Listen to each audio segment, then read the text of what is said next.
স্বর্গীয় পিতা, আপনাকে ধন্যবাদ জানিয়ে আমি এই প্রার্থনা শুরু করছি। উনি আমাদের জীবনকে মঙ্গলময় ও আশীর্বাদ পূর্ণ করেছেন এবং আপনার প্রেম ও করুণায় আমাদেরকে আলোকিত করেছেন।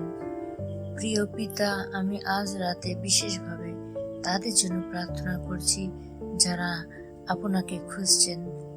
প্রভু, তাহাদেরকে সত্যিকারের বিশ্বাসী হতে সাহায্য করুন। তাদের হৃদয়ে আপনার প্রতি অগাধ বিশ্বাস এবং আস্থা স্থাপন করুন। তাদেরকে সবসময় আপনার প্রতি বিশ্বস্ত থাকতে সাহায্য করুন এবং তাদের জীবনে আপনার উপস্থিতি অনুভব করিতে দিন। প্রভু, তাহাদেরকে বাইবেল পড়তে সাহায্য করুন। আপনার পবিত্র গ্রন্থের প্রতিটি বাক্য এবং শব্দ তাদের হৃদয়ে গভীরভাবে গ্রথিত হোক। তাদেরকে শাস্ত্রের গভীর অর্থ বুঝতে সাহায্য করুন। প্রভু, আপনার শব্দের মাধ্যমে তাদের জীবনকে পরিবর্তন করুন এবং তাদেরকে আপনার জ্ঞানের সাথে সমৃদ্ধ করুন।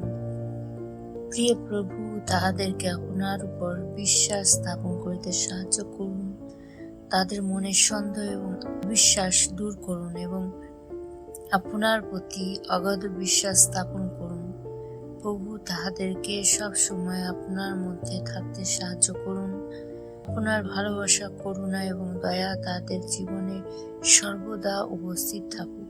প্রভু, তাহাদেরকে পৃথিবীর বিষয়গুলি না শুনে আপনার কণ্ঠে শুনতে সাহায্য করুন।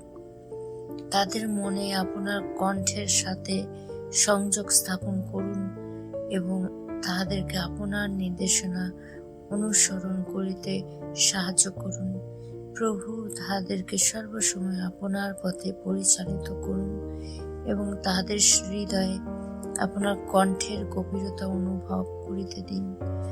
এইসব প্রার্থনার জন্য আমি যীশু খ্রিস্টের নামে মাধ্যমে আপনাকে ধন্যবাদ জানাই। আমেন।